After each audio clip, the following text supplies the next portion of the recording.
Well, I'm so glad that so many of you are here. I'm Ian Holloway. I'm an associate professor in the Department of Social Welfare and chair of the Doctoral Program.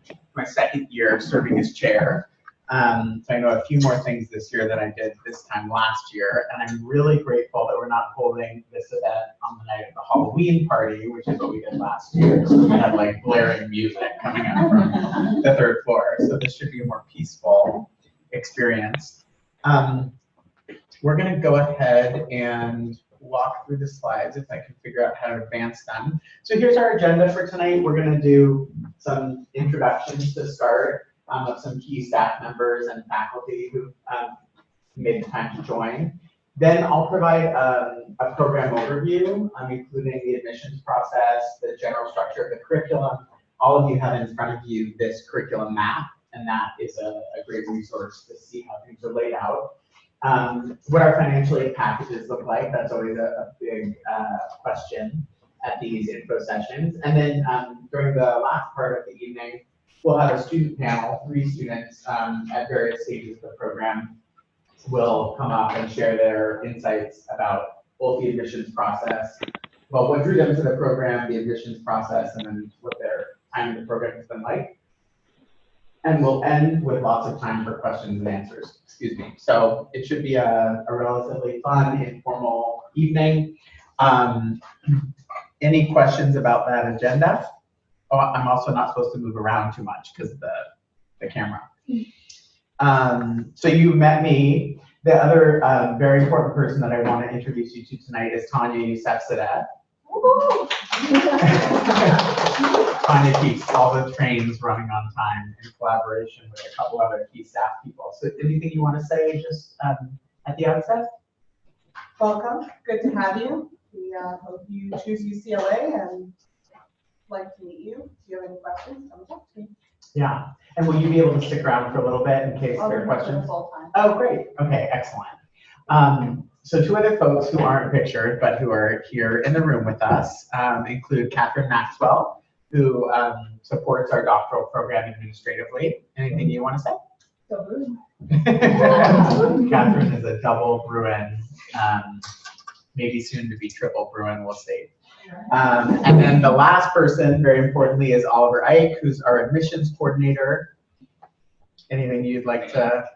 Welcome. Thank you so much for making the commute. Hopefully it wasn't too terrible for you, but we're glad you're here. Yes, so Oliver is the person you'll probably be interfacing with the most as you go through the admissions process. Of course, Catherine, Tanya, and I are also always available to answer questions. So come on in, Hector. Without so the other thing that I'd like to do is give our faculty member, Amy Ritterbush, a chance to introduce herself. So Amy is second year assistant professor now, and this is your second information session. So maybe if you just say a little bit about yourself and your work. Sure. From here or? Yeah, come up. Come up. Yeah, so folks can see you. Yeah. Yeah. Hi everyone. Hi. Hi everyone who's with us from Zoom. Am I this way? Oh, hi. My name is Amy Ritterbush. I'm a relatively new faculty member in the Department of Social Welfare. I'm very excited to be part of our department. I previously was research faculty at a university in Bogota, Colombia, where I've done most of my research for the last 10 years. I work principally on different forms of violence perpetrated against street-connected communities and other historically marginalized communities, both in Colombia and Uganda. And the students that I'm currently working with are working on different research lines within those broad issue areas. Great. Yeah. Thank you so much. Thank you for coming. Yes. So one of the key kind of features of our doctoral program is close disciplinary and collaborative work with faculty members from our Department of Social Welfare, but also the other departments within the Luskin School. And perfect timing, Lene. We're just doing faculty introductions. I figured. Yeah. Come on in. Do you want to stand here? Oh. There's Class, sorry. there's some folks from Zoom joining. Oh, hi. So just a little bit about you and your research and your work with PhD students. Hey, hello everyone. I'm Lene Levy-Storms, and welcome. Let's see about me. So I've been in the department now almost 16 years, and I do both qualitative and quantitative research. I also focus on older adults, and among them, I study, well, generally I'm interested in the social relationships and how that affects health. And then I focus on older adults and caregiving, and also how communication during caregiving has implications for the well-being of the older adult living with dementia, as well as the caregiver. So, to work with doctoral students. So in the past, I've taught some doctoral courses. The ones on qualitative research is the one I used to teach. And then I also have worked, certainly with students who have similar interests as I do, or related. Right now, one of my doctoral students is working on a project related to social isolation, and it's a program funded by the American Association of Retired People, where they have a program that peer older adults call older adults who are at risk for social isolation. So Leah Marshall is doing her dissertation partly on that population, and then partly on a population with Meals on Wheels, who are homebound older adults. So that's someone who I've worked with that is in my interest, and then I've also worked with students very different interests. Another student who's graduated did research on nonprofit organizations and how, in order to survive, they have to behave more like for-profit organizations. So just to give you a sense. Perfect. Thank you. Yeah. That was perfect timing, because I was just beginning to say that one of the key features of our doctoral program is the ways in which students have close advising relationships with faculty mentors, and that can be a really key factor in the success of students. It's probably worth doing a quick once around the room, just for quick introductions for those of you who are here to learn about the program. If you just want to tell us your name and kind of what your background is, and any research interests that you have emerging. I think, as you know, our program is very research intensive, and so we're not a clinical program. Hopefully all of you come here with some interest in generating new knowledge through research. So why don't we just go once around the room quickly, just to see who's here. And let's see. Vanessa, do you want to start? Since I know you. You're on my left. Sure. Hi everybody, my name is Vanessa Lori. I'm currently a fourth year here at UCLA, and my research interests are all over the place, but typically have to do with working with Black transgender women, and specifically looking at trying to develop or pilot social empowerment initiatives to try and raise levels of self-efficacy and improve quality of life by engaging them in social research. Wonderful. So you're interested in the MSW PhD program. I guess that's the other factor that would be helpful to know. Yes. So Bernice, do you want to go ahead? Sure. Hi everybody, my name is Bernice. I am a first year MSW student. So my interest is in the juvenile justice system. Particularly, I'm interested in restorative justice programming. Perfect. You would also be MSW PhD. Yes. Okay, great. And I'm Melissa. I'm also an MSW student. My research interest is like all over the place right now. I'm interested in trauma, education policies. So I'm just great. Sure. all over. Yeah, figuring it out. Great. Go ahead. Hi, my name is Pablo. I'm from Ukraine. And I have a master's in education science, and I've been working in social community service in Ukraine. I recently moved to the United States, and I'm looking for to learn more about the Doctoral Program and the PhD here. So, hi everyone. Good. Hi, my name is Asher Healy. In this study graduate, my interest is African American adolescents and trauma. Addition to that. Once I get it, then we can talk. Thank you. I'm Drew or Sage, I actually go by both names. And my research interest is in working with transgender youth. I'm an education consultant. I also have a master's degree in special education, but I look for what's working for someone and then how we can grow that. And so for transgender youth, we really are looking at how we don't die. So we're not looking at how we thrive. And so that's what I really want to study. So. Okay. Hi, I'm Aubrey Martinez. I've had my MSW for about 7 years now. Got that at Loyola Chicago. I'm currently the Director of Housing and Homeless Services at Homeless Healthcare Los Angeles, and I'm doing a lot of legislation around safe injection sites, working with the Drug Policy Institute and working with all ages of people experiencing homelessness. So I really want to take that to the forefront. Okay, great. Yeah. Thank you.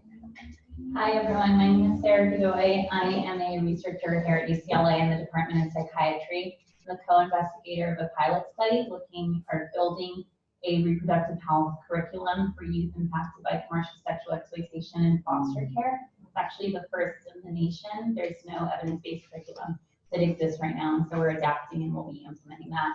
And then I'm the project manager of a mixed methods research study that's again focused on youth impacted by commercial sexual exploitation, also known as sex trafficking, intersecting with foster care and juvenile justice systems. And I am interested in applying for the doctoral program. Great, thank you.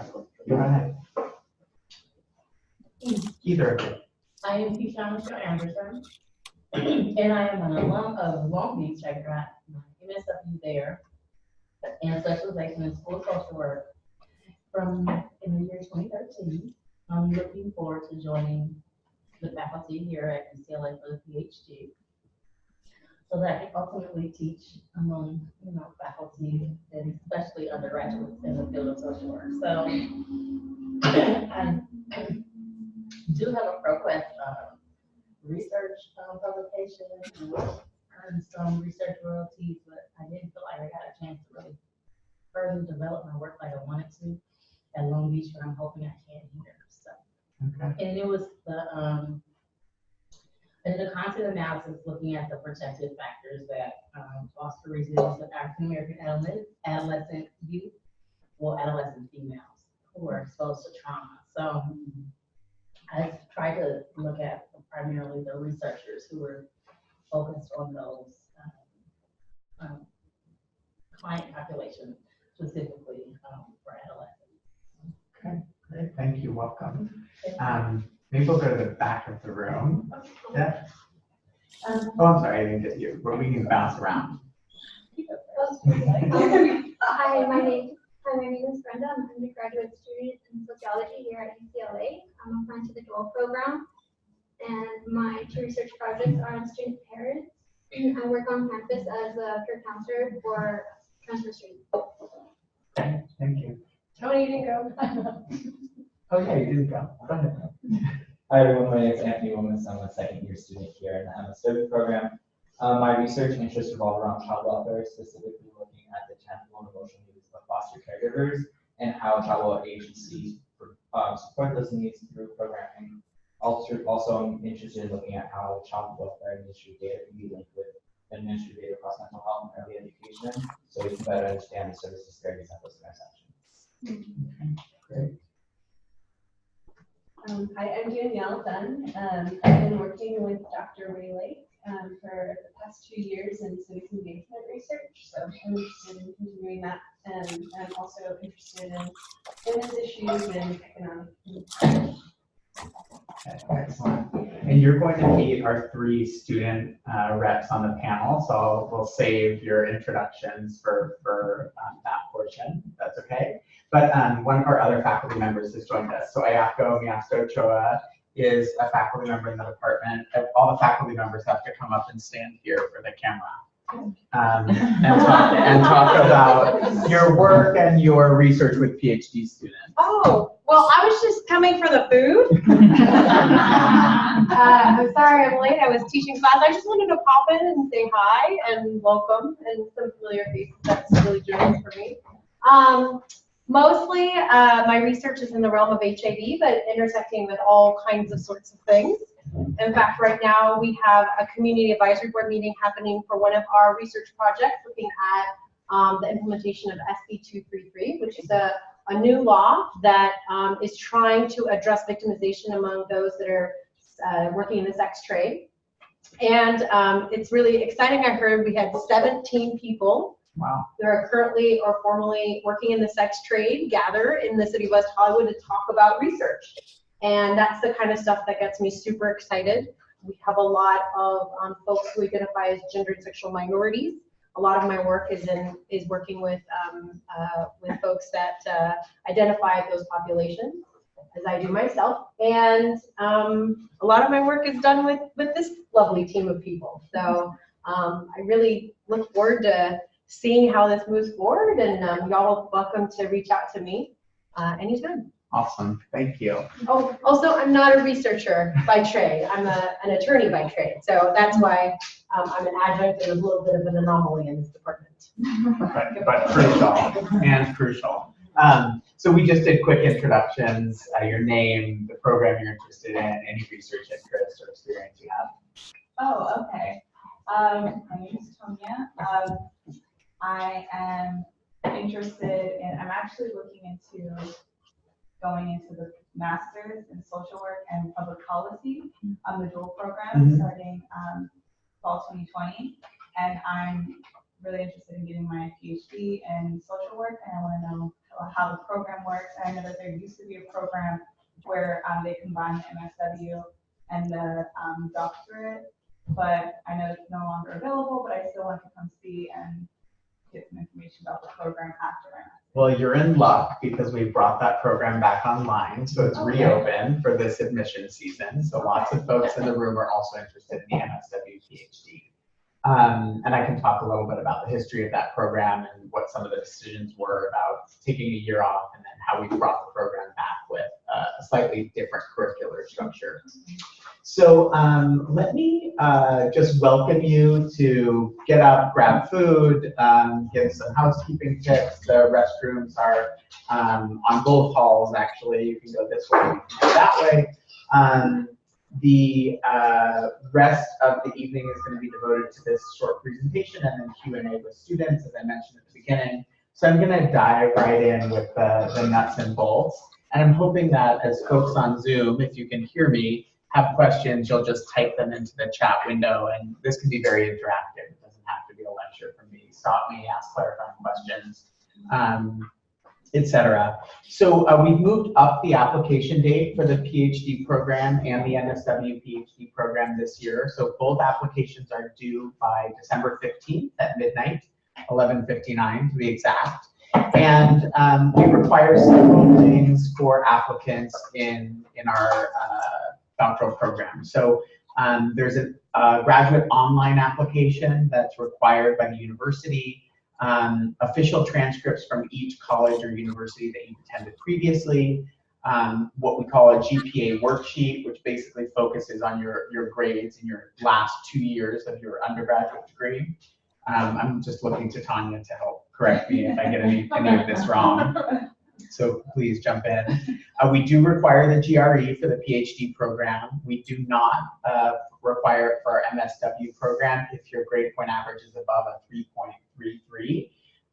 It's recommended strongly if it's your GPA is below that point, but all doctoral applicants, whether you're applying for the MSW program, the joint program, or the regular program, are required to take the GRE. If English is not your native language, we require TOEFL or IELTS scores. And we ask for 3 letters of recommendation. And perhaps our student panelists can talk about how they chose their letter writers, because there is some strategy involved about getting a diverse representation of your background. So we like for at least one letter to be an academic reference. Now I'm looking at Oliver to make sure I'm getting this right. And if your letter writers can speak to your research experience and your interest in research, that's even better. The next component is a 2 to 3 page personal statement. And we have several prompts, which are brand new as of last year. The first is your reasons for pursuing doctoral education at UCLA Luskin at this time. So we really want to know why our program. If there are faculty that you can identify who are here in Luskin that you'd like to work with, this is a good opportunity to do that. Specific academic and work experiences that you believe have prepared you for a doctoral program. That's where prior research experience is especially germane, as well as other practice experience.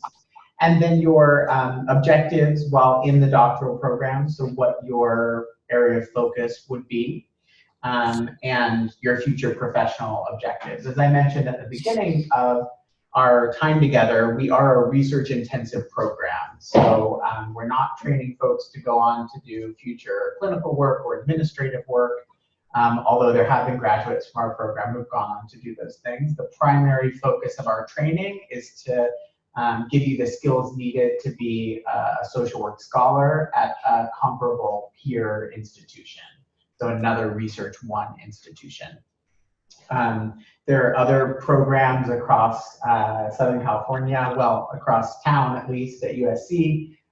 They have a DSW, and that's an advanced degree that's more geared toward practitioners. So I'd like to make that clear from the beginning, because we don't want you to go through the whole process of writing an application if your ultimate goal is to continue in practice or to go into nonprofit management or administration. That's not what we do in our program. Your CV is required. A writing sample. Again, our student reps can talk about what they provided as writing samples. If you have something that's been published, that's a great thing to highlight. If you have a master's thesis or something like that, that works as well. And then there is an application fee. I don't know if Tanya or Oliver, you want to talk about any of the programs that can offset the application fee, if any? That would be an Oliver.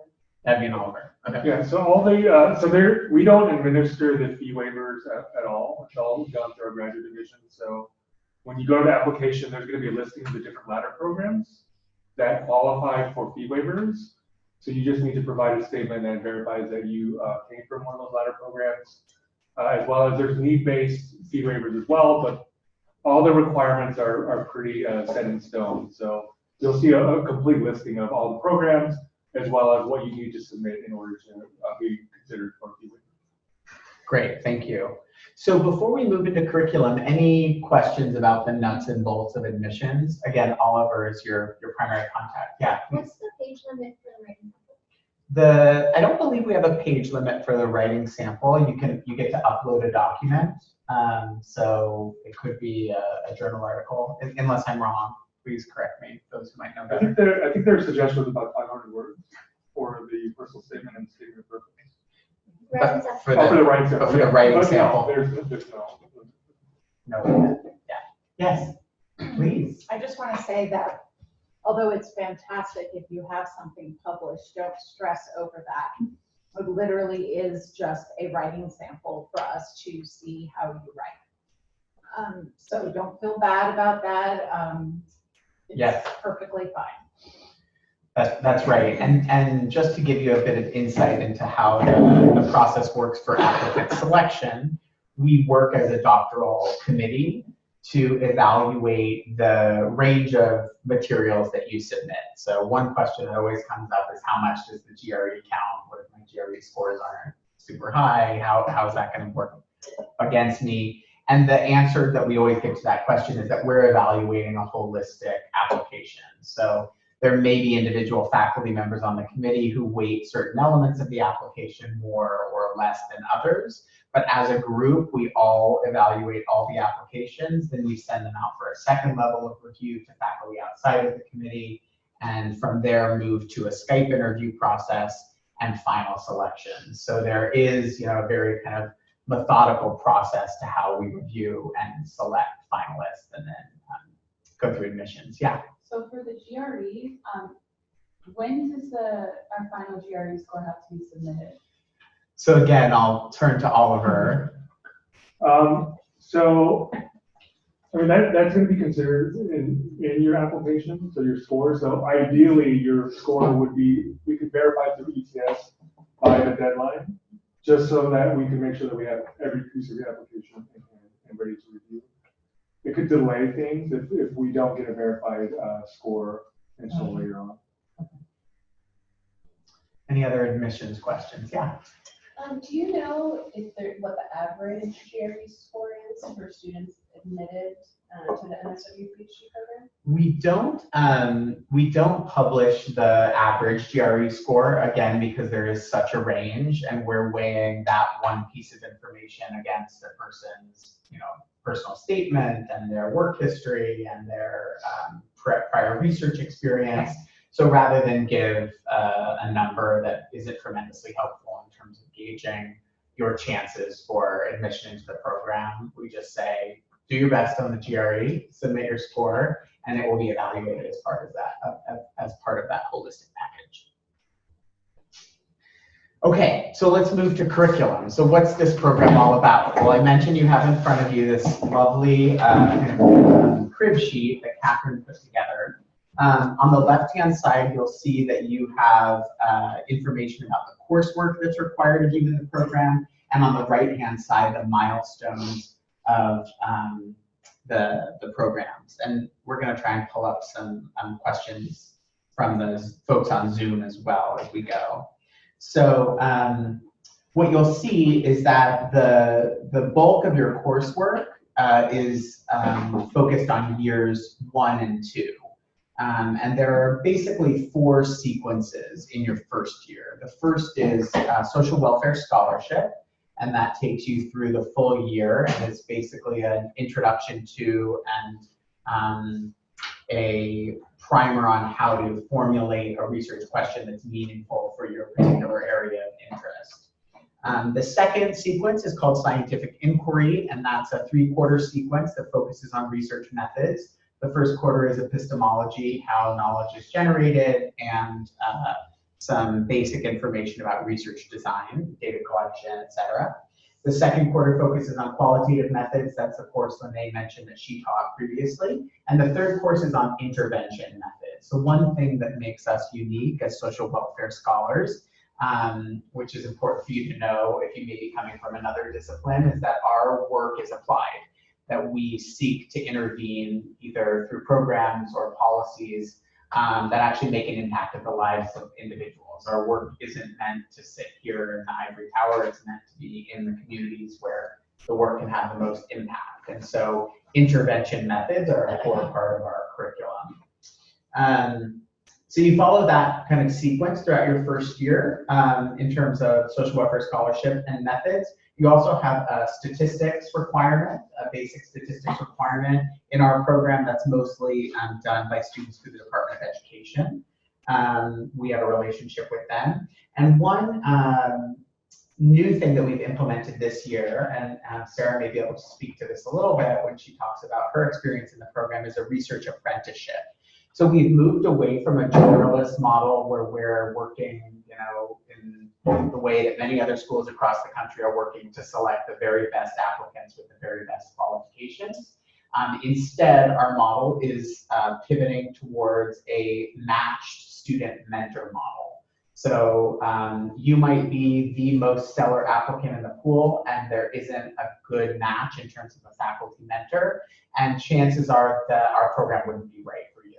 So this is a place where I usually stop and emphasize the importance of reaching out to faculty before you apply, looking at the profile pages of our Senate faculty and knowing who is doing the kind of work that you're interested in, who has the kind of expertise that you might be interested in gaining, and how to access that person. So are they accepting new students? Are they willing to meet with you and correspond with you beforehand? That can be a really important part of the pre-application process. So that apprenticeship class takes you through the first year, and you're working very closely with your faculty mentor on a project of their choosing.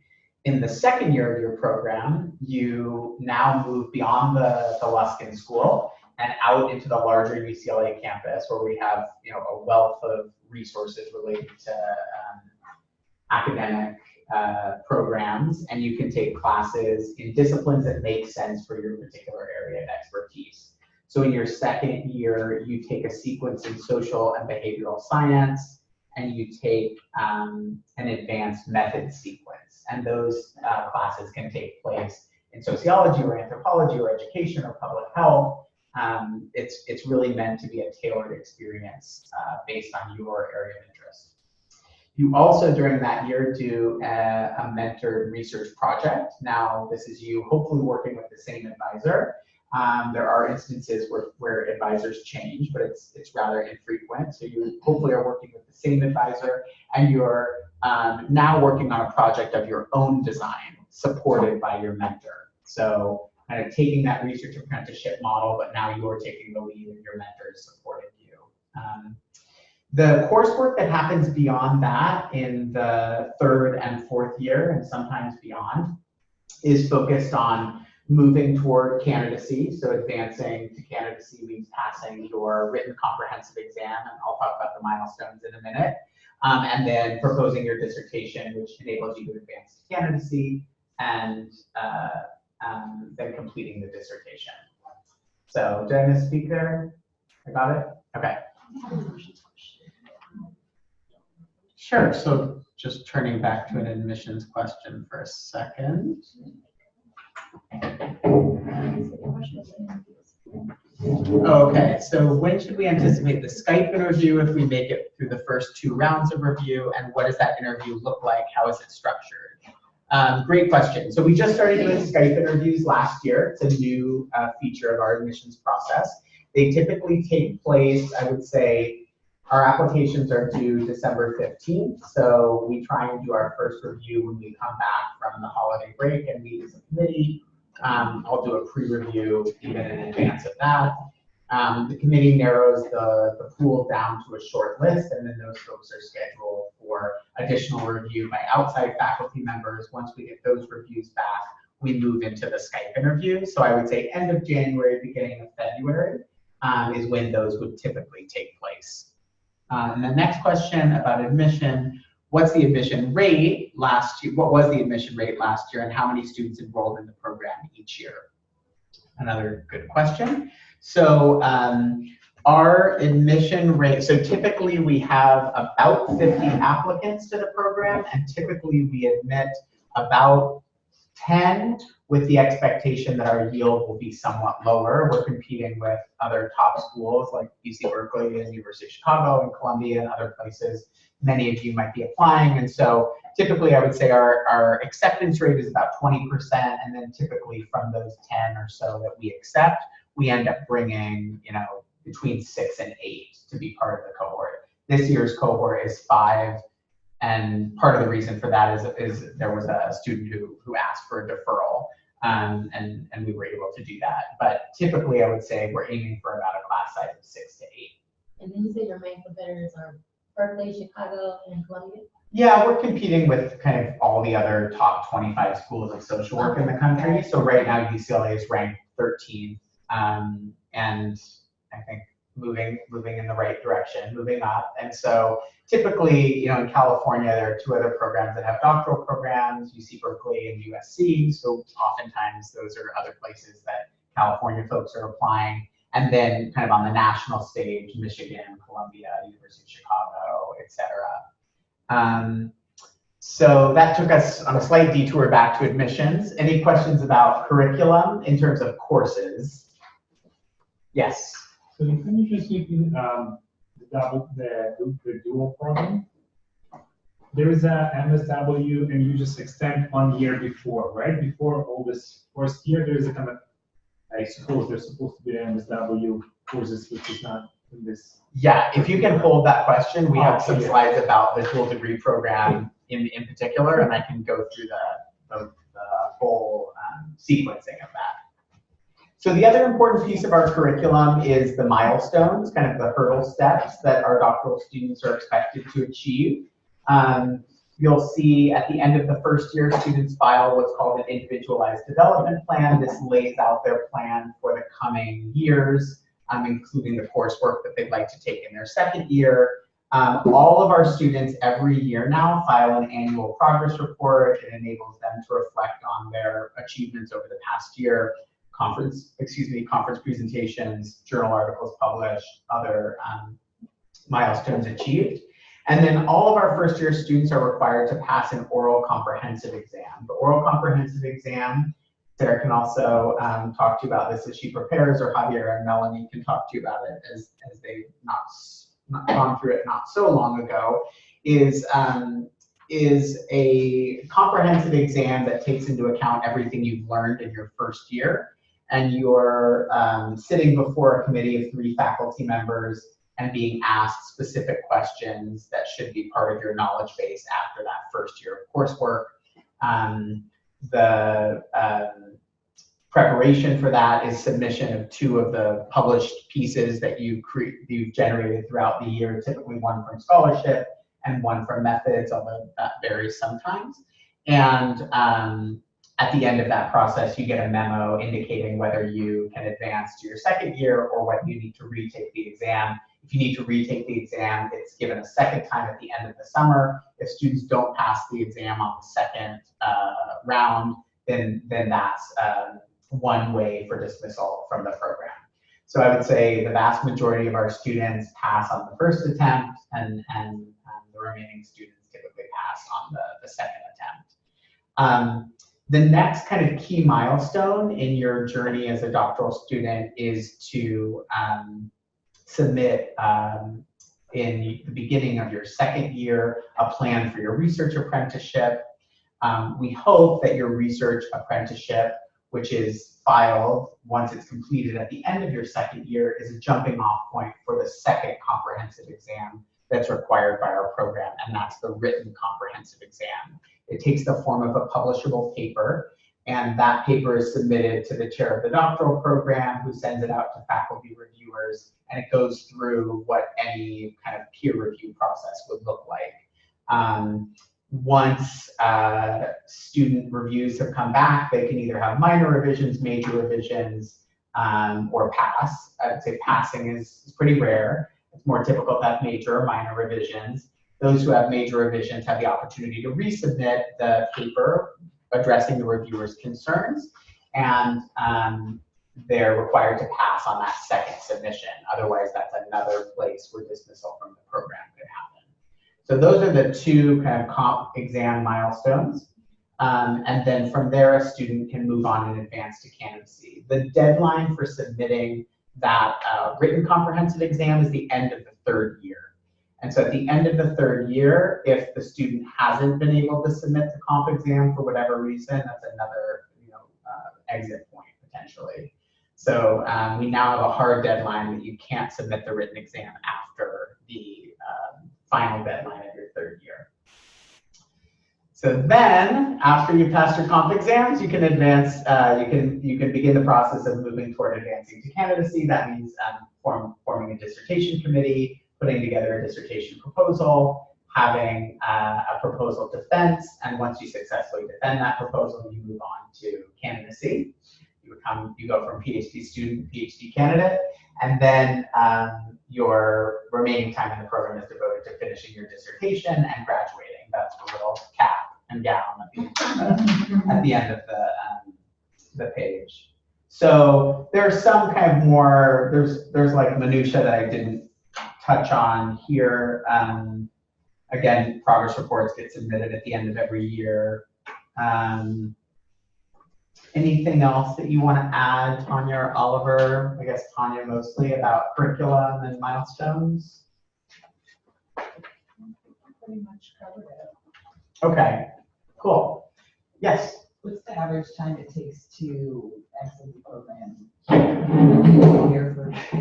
Hopefully not. Neither you nor we want that. So we just did a couple of years ago, a comprehensive review of the past 10 years of our program. We also had some external reviewers come and kind of give us some feedback about our strengths and our areas for growth. At that time, our average time to completion was about 5 years. I think it was like 5.13 years. Many students are able to do it quicker, finish in 4. Some students take longer, and there are a variety of reasons for that, but we do try and encourage students to move through at a steady clip, because one of the things you'll find when you get on the job market is that employers are looking to see, kind of how productive you've been over the course of your time in the program. And so we certainly don't want to rush people out with no kind of tangible documents that they can point to as their, products when they go on the job market. But we also don't want people to languish and, really struggle to get out. Yeah. So this program is really not open to working and doing the PhD program. It's really full-time PhD, right? Yeah, so it really is a full-time PhD program. Our students can speak to this a little bit as well and share with you how they've been able to balance some work and time in the PhD program. The thing I'll say about working during the first couple of years is it's just a really difficult thing to do given your time commitments with coursework, and the research apprenticeship, I should have mentioned, carries actually a 9-hour-a-week time commitment. So you're meeting every week for 1 hour with your faculty advisor, and you're working for 8 hours on research with that faculty advisor. So that's already like a job, plus your coursework and the additional kind of outside work that you're doing.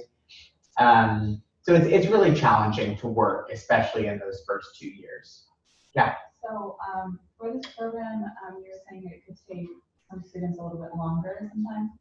But then you were saying, like, if you don't pass the exam, you can get dropped from the program. Right. So does everybody have to take these classes at the same time? Like, how are you breaking up this? Like, how is it taking people longer is what I'm trying to understand. Yeah, so the first year classes are taken as a cohort for the most part. There are some exceptions if people come in like advanced statistical knowledge and they want to take a different sequence, but for the most part, you're in the same classes with your cohort for the first year. You all take the oral comp exam at the same time. And then things get a little bit more open, right? As people are taking classes across campus, people are working at different paces with their mentors. It really is the time between the passing of the oral comp exam and the passing of the written exam where people can get slowed down. And that's something that we're working on. And one of the reasons why we put that final deadline of the third year as the final cut point for passing the comp exam. Okay. So that's kind of where you can start to see some folks moving more quickly and others more slowly. The other point would be after advancing to candidacy. Some students advance to candidacy, they have a really clear plan, they're analyzing secondary data, and they move through in a year.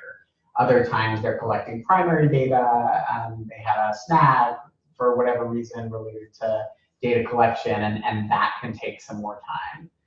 So those are the ways in which time to completion can vary. Okay, so it's not like you're dropping to the program, it's there, like doing it at a slower pace.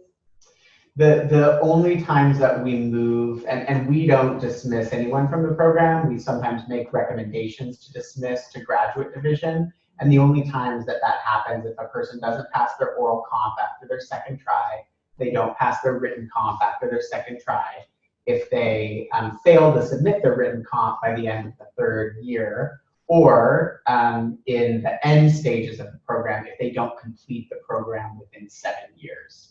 So if students are nearing that 7 years and they haven't advanced to candidacy, we begin to put them on a plan to get them out. And if they are unable to meet the requirements of that plan for whatever reason, that would be another way that dismissal would happen. But just to give you kind of to allay any fears about this, it's very rare that these types of motions for dismissal happen. I would say it's more the exception than any kind of rule. Okay, I scared everyone off. Sarah? It sounds like there's a lot of support in terms of submitting and publishing peer-reviewed journal articles. How many, is there like an average number that folks that are going through the program, or a minimum number that they're publishing? It's a good question too. So we do absolutely support and encourage students to publish with their mentors and their own work, their first authored work while in the program. As you probably know, published papers and grant funding are the primary currency of academia, for better or for worse. And so we try and set our students up for success for when they go out on the job market, and part of that includes publishing. So it really varies a lot depending on the productivity of their mentor, the degree to which they're ready to jump onto publications and contribute in meaningful ways. You know, we have students on the job market, and in fact, I'll point you toward a link where you can see what some of the folks who are on the job market now, graduating from our program, what their CVs look like. But it can range from, you know, 1 or 2 publications to 10 or more publications, just depending on a number of factors. Yeah. Okay, so I won't, you probably got to read this as I was talking through the milestones, but you know, we think of ourselves as a tailored and interdisciplinary program. We're very unique. We're one of 2 departments of social welfare within that top 25 school social work programs in the nation. So we're a department located within an interdisciplinary school of public affairs, well integrated into a world-class research university. So there really is a lot of opportunity here for interdisciplinary study. We give you the substantive and methodological knowledge that we think you need to be able to succeed in producing cutting-edge scholarship that can make a difference in the world. As was just noted, our students publish in scholarly journals, they present at conferences, we offer support through graduate division and our own program for students to be able to present their research at conferences. We offer every year a professional development series that's run by the department. We also offer a concurrent series that's put together by students themselves on a range of topics, from academic writing to navigating the job market to getting your dissertation research funded. And while it is possible to complete the program in 4 years, and we had someone just last year do that, our average time to completion, as I mentioned, is about 5 years right now.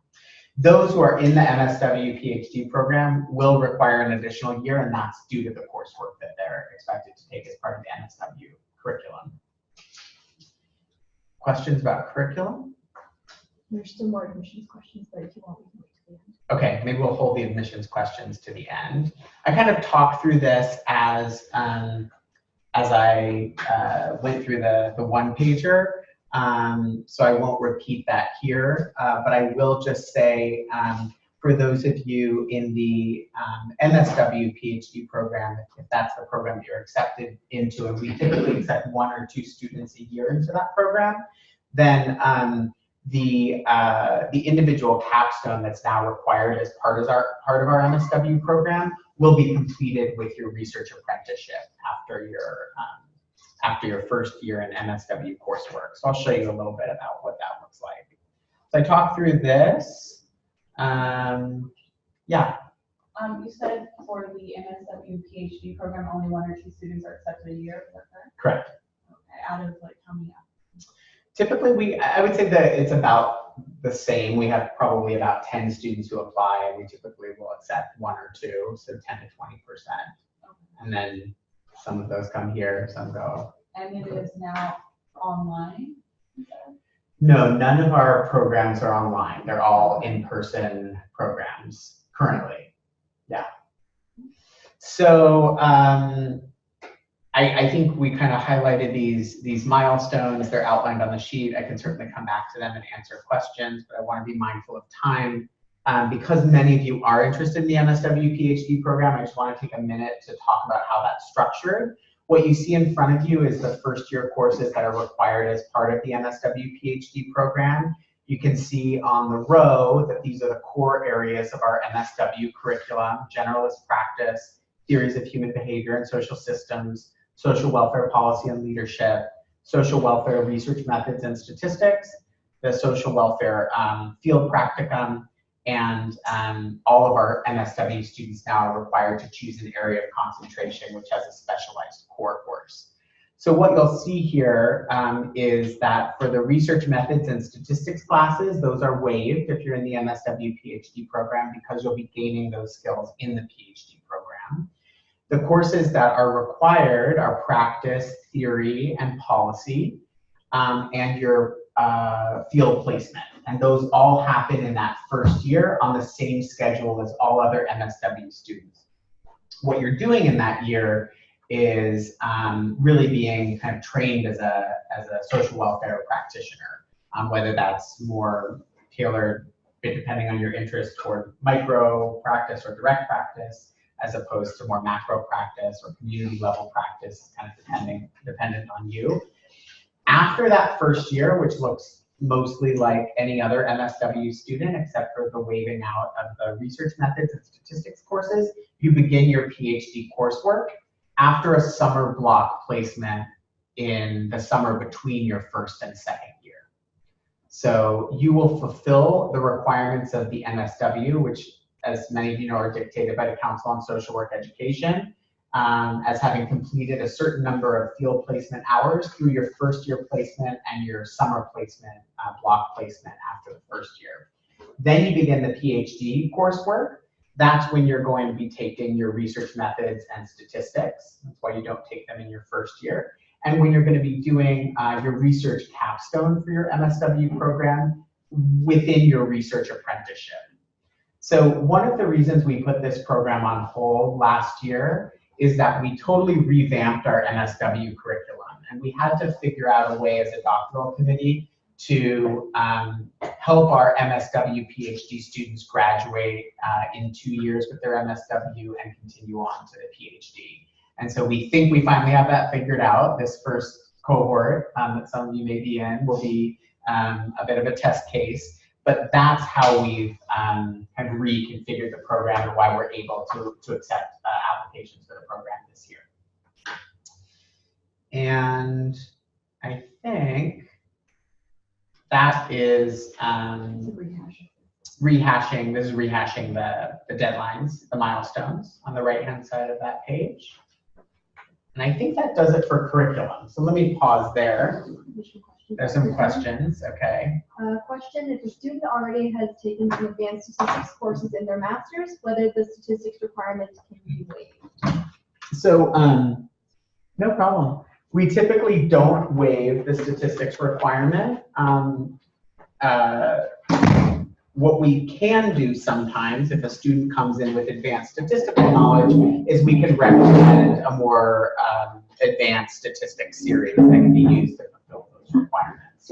So it would be a very rare circumstance where we just said you don't have to take stats in your first year because you have this advanced statistical training. What's more likely is we would say you can waive out of multivariate statistics, which people, the rest of the cohort may be taking in education, and do something a little bit more advanced in another department. Is that the only curriculum question? It looks like on you. Okay. Let's see if I can do this. Oh, chat. So I was answering. Oh, you were answering questions. Great. Yes. There was another admissions questions related to the personal statement. Okay. Okay, question about the personal statement. I didn't find the word limit on the personal statement on your website. I don't know where the 500 words comes from. Can you clarify that it is double or single space 2 to 3 pages because it makes a difference? Yes, it does. So I would say the formatting of the personal statement is less important than the content of the personal statement. 2 to 3 pages, you know, is kind of a rough guideline. We want to make sure that you're answering the questions completely, and you know, the amount of space it takes to do that in is kind of up to you. I would say if you're going over 3 pages, and I'm thinking, I'm right now on a faculty search committee, and I'm reading a lot of long single-spaced cover letters. So I'm I'm thinking that like 3 pages, single space would be a very long personal statement. I would say make that your limit if you're going to use single spacing, and if you're going to use, you know, double spacing, whatever the equivalent is, would be the outer boundary. Remember that admissions committees, whether you apply here or, you know, here and a million other places, are reading a lot of applications for both doctoral programs and MSW programs, and so you want to be clear and succinct and answer the prompts, and not wax poetic. People can get a little impatient when thumbing through admissions applications. Yeah. So for the MSW PhD program, you're applying, you have to apply for both the programs, or is it just one singular combined program? Because the MSW, like the statement of purpose and personal statement requirements are a little different, right? Yeah. So how would that work? That's a good question. So I'll tell you what I know, and then we'll ask Oliver if I get it right. So my understanding is you apply to the PhD program, you indicate that you're interested in the MSW PhD, and we evaluate your application as part of that pool. If you're not selected to advance to a Skype interview, or after the Skype interview to be selected for the MSW PhD program, your application, if you choose, could be moved over to the MSW admissions pool, and you can be evaluated with the MSW candidates. Is that right? Beautifully said. Yeah. Okay, cool. So it doesn't hurt to try. Like I said, it's a particularly competitive program designed for a very special type of student, somebody who really knows even prior to the MSW that they want to be engaged in research related to social welfare, and then want to you know, get an MSW along the way. So that's one of the reasons why we accept very few people for that program each year. Okay, Tanya. I Yes. just wanted to add that the MSW PhD program is an en route degree. So you are applying to the PhD program, even though you're taking MSW coursework in your first year, you are a PhD student taking MSW courses. So it's a PhD program, you're applying to a PhD program as research focused. Yeah, great. Thank you for further emphasizing. Another question. Okay. Is the stats course needed within the last 5 years or some other time restriction? I don't believe so. I don't think so.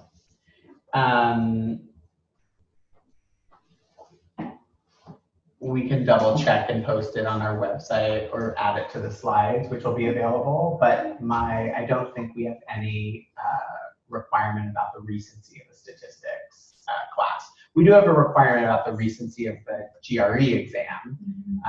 So you have to have taken that within the last 6 years. Is that right? 5? Last 5 years. Thank you. So any other questions about admissions or curriculum? Yes. So you said you needed the transcripts for all schools you attended. What about if you're a transfer student? So community college, you do 2 years there and then 2 years at a 4-year institution. Do you still need that? Yeah, it's my understanding that we need community college and transfer institution. Yeah. This is a very minute question, but I took one class at a community college that got rolled into transcripts. Do I have to try and dig out the one class from the community college like 12 years ago? Or it depends on the program. Some people want it, some people don't. Yeah. That's a good question. Do you remember what the course was? Because some of it's going to be evaluating the actual courses you took as well. Yeah. So I would say if you feel it's a relevant course to your admission, to your review, okay, then do include it. Okay. Does the GRE score need to be in when the admission is in, like set by deadline? See, yeah, so Oliver answered this a little bit earlier. So yes, the GRE score should be submitted by the application deadline. If for whatever reason there are extenuating circumstances and you can't do that, let us know, but also understand that that may delay the review of your application. Yes. Are there any advantages to applying before the deadline in terms of financial aid or anything like that? Not really. So now that we've moved the deadline up to December 15th, it's due at the same time that all of the fellowship applications that require an early deadline are due. We used to have 2 deadlines, one for fellowships and then one for other applications. And what we decided to do is just move them back this year to December 15th to a single date. I can say, from the perspective of the admissions committee, what happens between December 15th and December 31st is that basically I'm doing the labor of the desk review and making sure that all the basic qualifications are met and putting together a pool for the committee to review when they come back in January. So just based on the way our quarter system works, there's not going to be a lot of rolling review of applications as they come in. So there really isn't a benefit to getting it in before December 15th in terms of review. It might help you in terms of getting it off your plate so you can enjoy your holidays, which would be understandable. But nobody's really, besides Oliver, Tanya, and me, going to be looking at the applications prior to that December 15th deadline. Yeah. So because you just said there's not a lot of application review after that time, like during the spring, how would it work if I'm taking a course, if I'm taking the statistics or retaking statistics in the spring? How does that work if I have already applied with my statistics grade? So again, I'll answer and then Oliver and Tanya can help me. My understanding is that if you want to send us any kind of updated materials to consider for your application, if you have something published or if you complete a new course and you believe it's germane to your application, you can email Oliver and me and we can weave that into the process if appropriate and the timing lines up. I mean, we're going to be done. If we follow the same schedule that we did last year, we're going to be done and ready for our Admitted Students Day by early March. So if you're taking a class in the spring, by the time you complete that class, we'll probably have made our admissions decisions. Does that make sense? And what about the courses that I'm just completing in the spring at my undergrad? I'm still submitting those in, right? So when you say spring, are you talking about 2020? Spring 2020, yeah. So I think if you were to be admitted to the program prior to entering, we would need those transcripts. Yes, please help me. If you're applying before your bachelor's degree award, your admission is conditional upon completion of your first degree. So the expectation, if you are offered admission, is that you will complete your degree by the end of spring, and you would then have to submit your transcripts showing degree conferred for your admission to the program to be non-conditional, for that condition to be removed. And does that have anything to do with the statistics grade, if I retake it in the spring?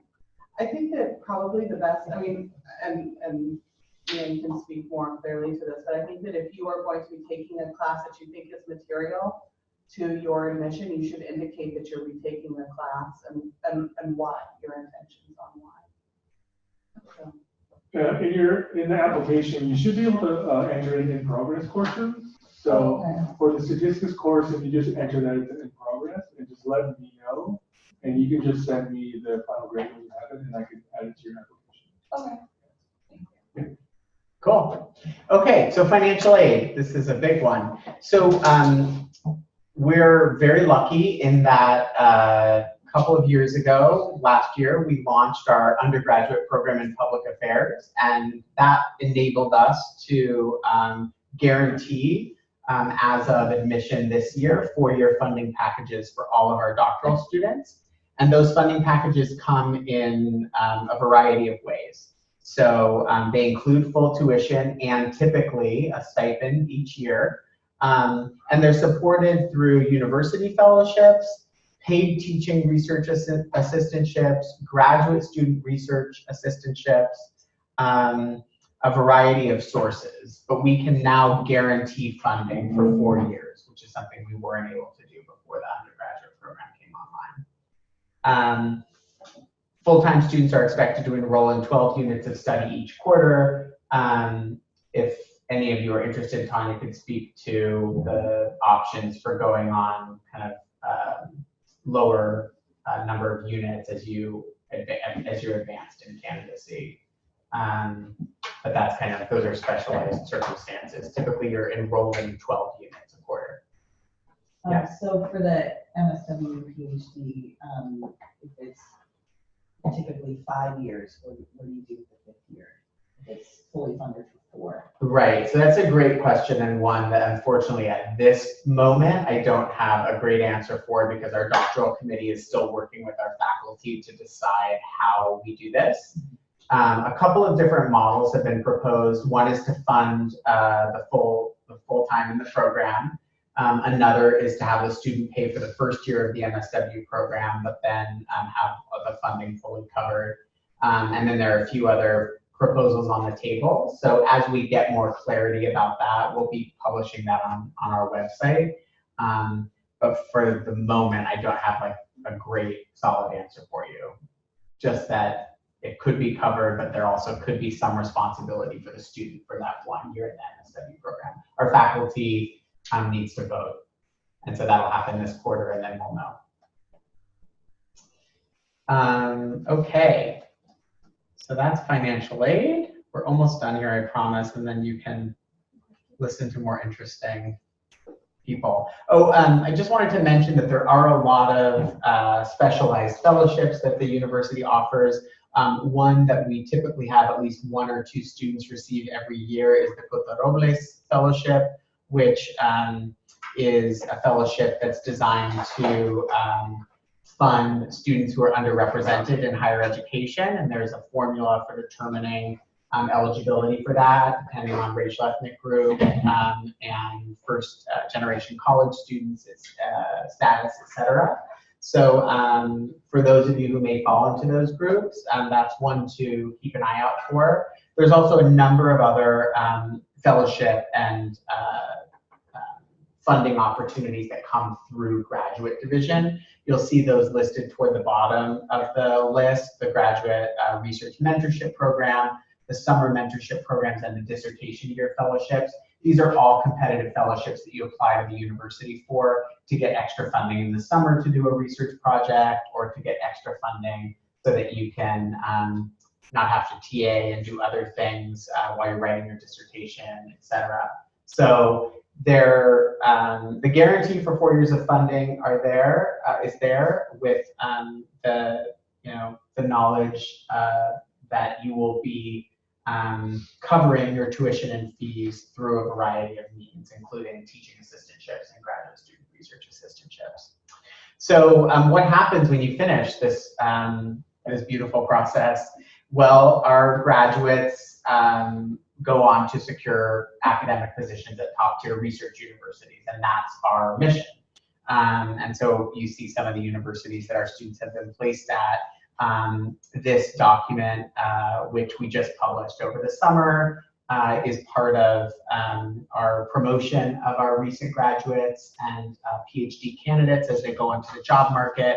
You can access this on our website, and it has copies of their one-page bio, which tells you a little bit about them and their research interest, as well as their CVs. In the summer before the year that students go on the job market, I run a job seekers group. We meet about every 2 weeks in the summer, and we cover all of the relevant material that students need preparing to apply to jobs. So how to write a compelling research statement and teaching statement and diversity statement, and how to craft a cover letter, and how to think strategically about networking and conference attendance in order to help secure an academic position when you graduate from the program. So there is a lot of support that we offer as you go on the job market. One other thing to mention is that we have something called an opportunities list, which is a compilation, it's curated, of all of the different assistant professorships and postdocs and other opportunities that may be of interest not only to job seekers, but also to current students who are earlier in the program. And so Professor Holloway sends out a lot of emails all the time, and we just put them all together in one place. And it's on the Luskin website, and only you folks would be able to access it. Yeah, so our current students can access that resource list. It has information about different fellowship programs or statistical workshops for current students, but also assistant professors professor positions, postdocs, et cetera, for those And summer it's called jobs. the opportunity. It's our opportunities list. You would find out about it if you enroll, then Okay. you access it with your UCLA log on. Okay. So it's just kind of another resource that we offer our students to kind of help them as they move toward job seeking. And I think that's all I have. Thank you. Some more questions. Okay, before our panelists. Okay, I'll answer some more questions and then I'll bring up our panelists. And anybody who needs like a quick break to get more food. Don't look at those pictures. Those are great pictures.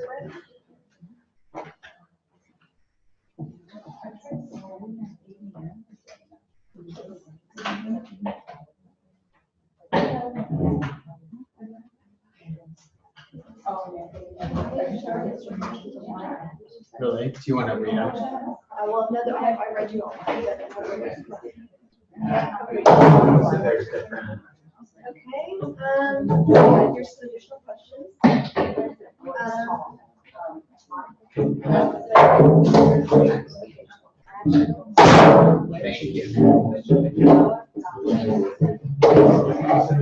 Yeah, I couldn't do that.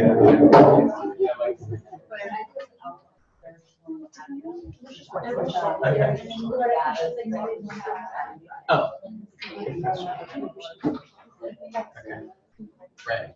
So one question that came through on Zoom is there an additional application process for the fellowships, or applicants automatically considered when submitting their application?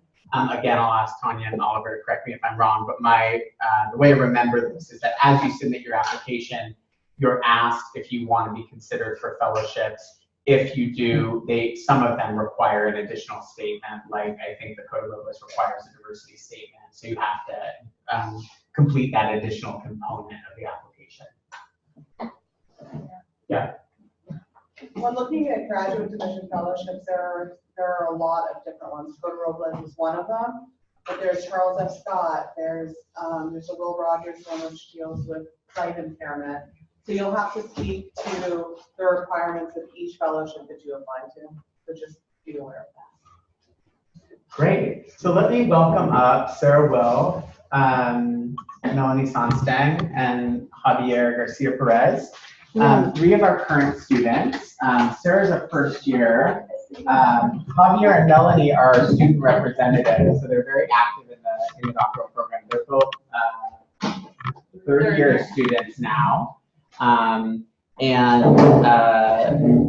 know a lot about kind of the inner workings of student life and social kind of activities and other things like that, as well as can offer student perspectives on the curriculum. So I think what I'll ask each of them to do is just talk a little bit about what inspired them to apply for a PhD program, what their research interests are, and the experience that they've had in the program thus far.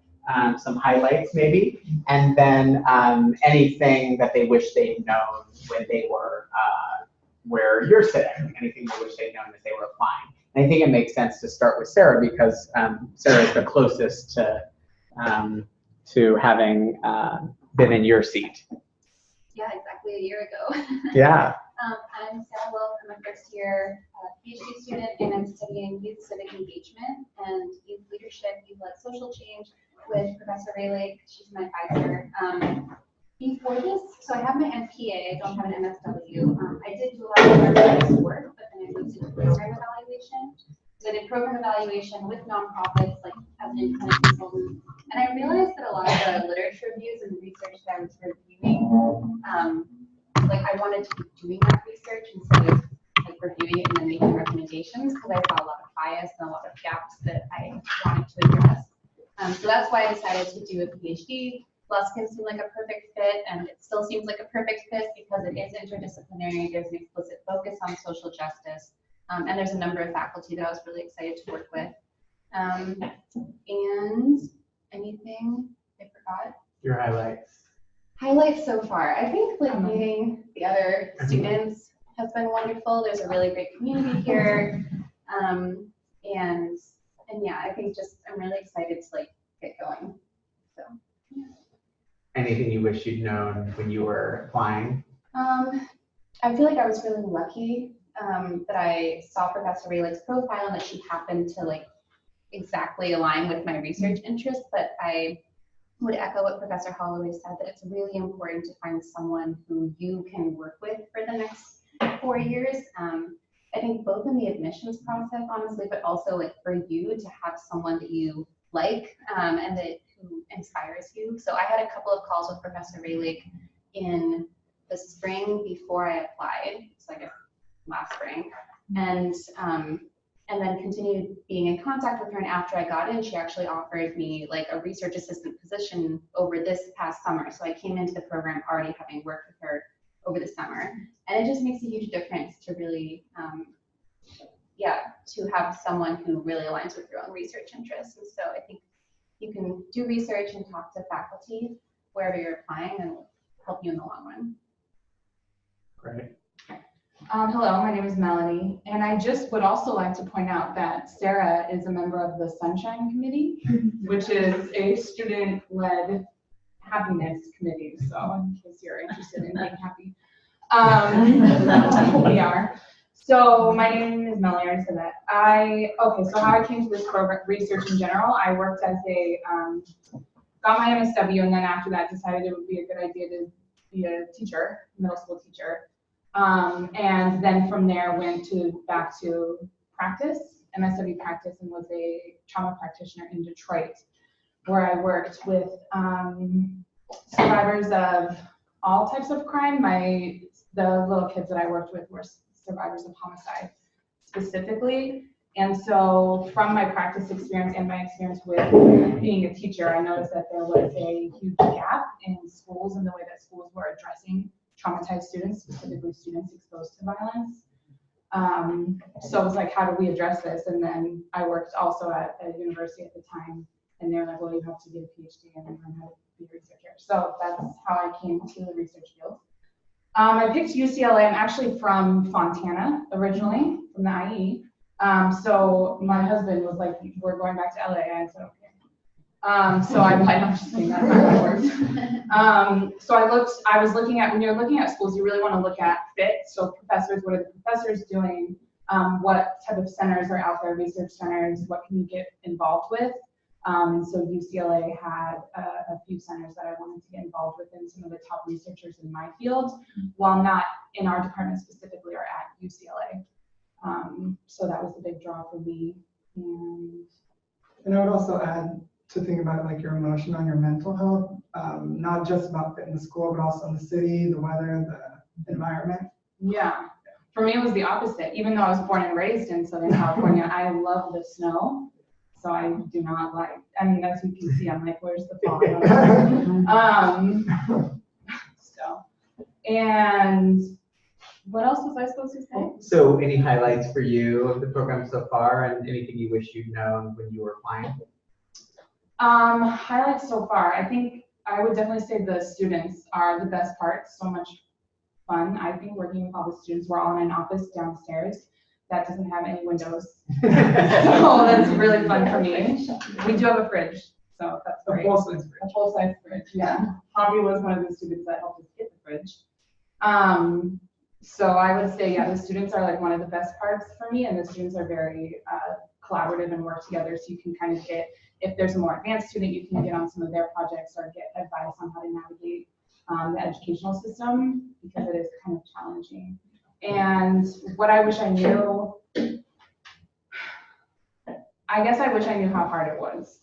It's not easy at all. I mean, obviously it's like the best thing I could have ever done with my life, and I'm so happy with what I'm doing, but it's very challenging.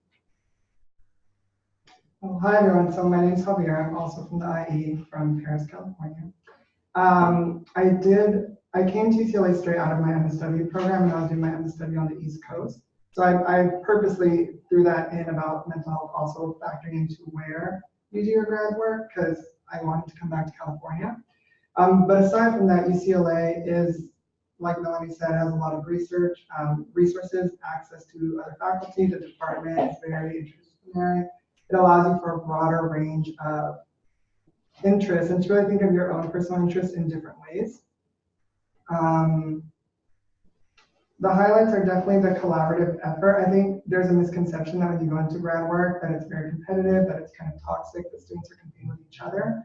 And it's not the case. We all share resources. We all help each other. Like Melanie said, we're all in an office space together, so we all share resources.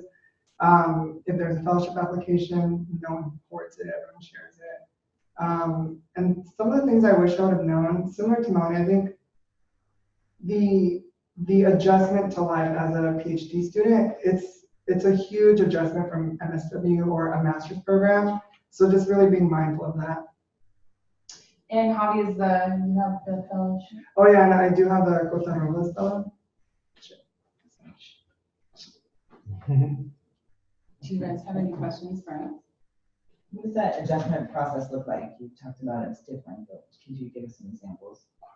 Like mentally, how do you? So I think for me, when you think about that, so automatically the first thing that comes to mind is expectations go up. So because it is a research degree, you are required to kind of push yourself to not just regurgitate knowledge, but really produce it and really engage with that aspect. Also your time commitments. When you think about funding, and think about working during your program, I do recommend working during your program, but being strategic, doing research-based work, thinking about how can you expand your skill set, how can you expand your own knowledge and your areas of interest. And for me, it's mostly skill set. And then adjusting to family life. I think family expects you to still be present in the same ways, but really having them, because most of you have been in school for a long period of time, so they're like, well, you've been at these things before, but it's really adjusting to that. Yeah. Yeah, I definitely think that the knowledge base, and it's also getting into, I feel like it's more, for me personally, it's more self-directed. So it's like what you want to get out of this is what you're putting into it. So if you're like, oh, I just want to do the requirements and be done, then you're not going to get as much out of it. So I think that that was something I kind of had to learn coming in, was how do I do that?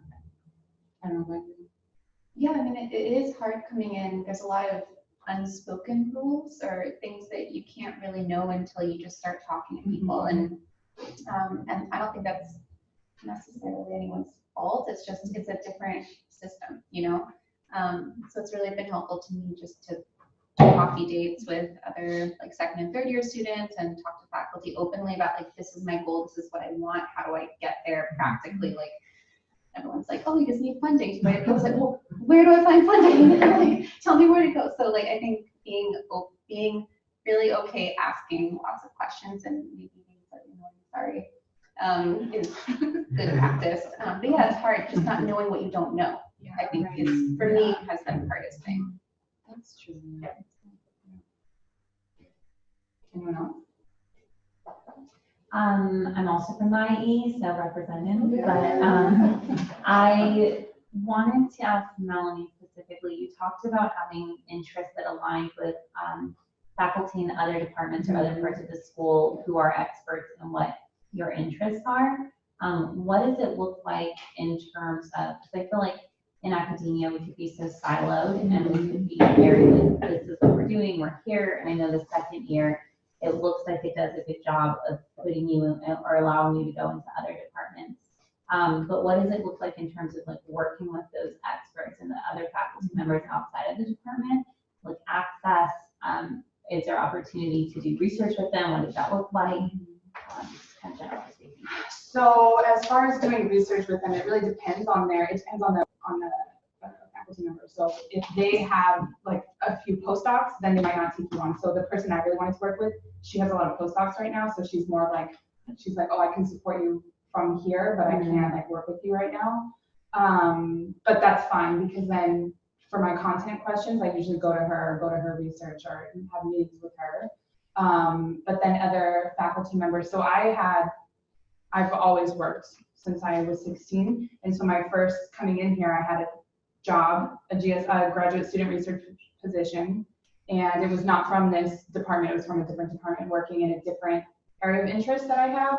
So I think that that's one of the really great things, if you do have the time and the capacity to work, that you can work with other people on different research projects and get paid for it, which is what I like to be I could add something, and also it's a good way to think of your area of interest in a different way. So Melanie actually helped me get a job at the Labor Center, and my research doesn't deal particularly with labor, but it's interesting for me to see how a labor perspective would align with my own interests. Yeah.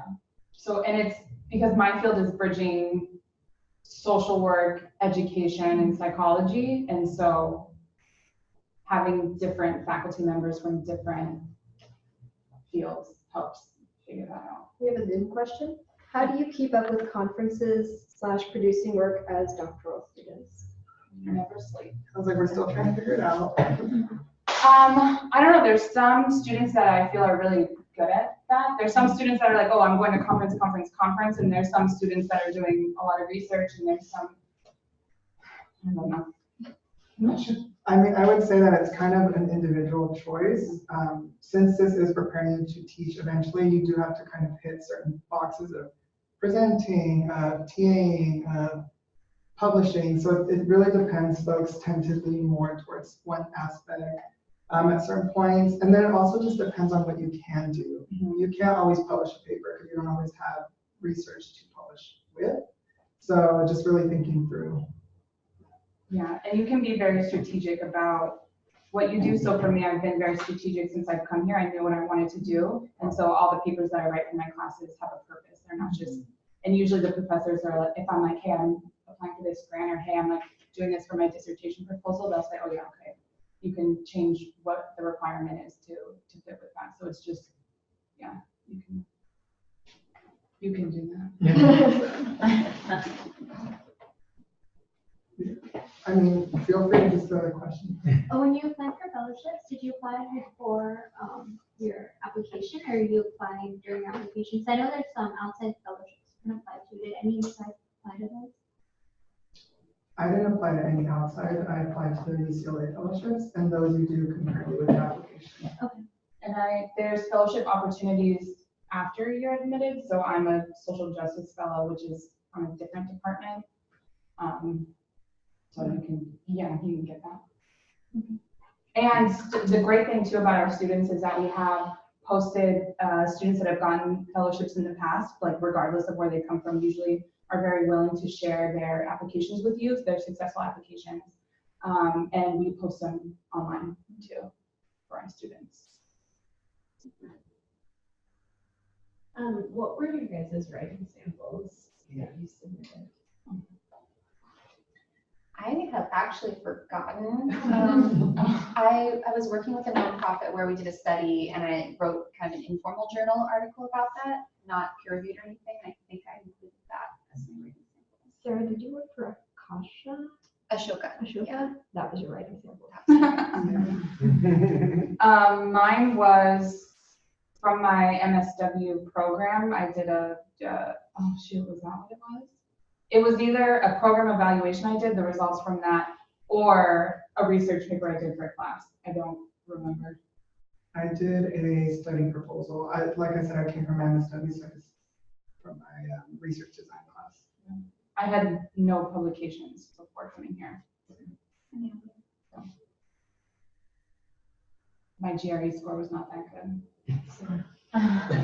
For those of you stressed about that. And if you're going to take the GRE, make sure you list UCLA so you don't have to pay afterwards to get it verified. You get 4 free.